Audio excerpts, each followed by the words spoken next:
Bonjour, bienvenue dans la série sur l'électrodynamique classique. Autour de l'électrostatique, nous allons voir maintenant la forme différentielle du théorème de Gauss. Alors on peut considérer le théorème de Gauss comme une formulation intégrale de la loi de l'électrostatique. Pour obtenir une forme différentielle, c'est-à-dire une équation différentielle, il suffit d'utiliser le théorème de la divergence. Ce théorème affirme que pour tout champ vectoriel A de x suffisamment régulier, défini à l'intérieur d'un volume V délimité par la surface fermée S, l'intégrale volumique de la divergence de A et l'intégrale surfacique de la composante normale de A dirigée vers l'extérieur sont liées par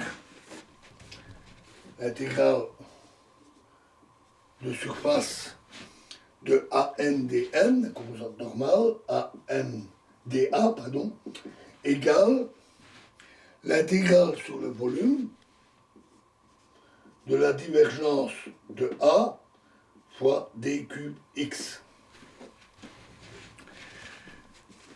On peut d'ailleurs considérer cette relation comme une définition de la divergence. Pour appliquer le théorème de la divergence, on part de la relation intégrale exprimée par le théorème de Gauss. Intégrale sur la surface de ENdA égale 1 sur epsilon 0 de l'intégrale sur le volume de rho x d cube x.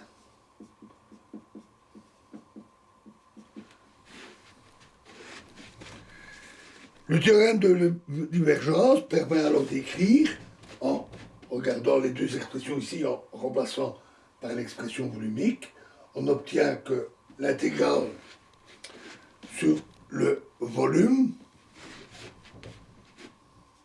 de la divergence de E moins rho sur epsilon 0 d cube x égale 0. Et ceci pour tout volume arbitraire. V. Alors, comme d'habitude, comme le volume V est arbitraire, on peut alors poser que l'intégrand est égal à 0. Et on obtient ainsi gradient de E égale rho sur epsilon 0, qui est typiquement une équation de Poisson. Et ceci est l'expression différentielle du théorème de Gauss.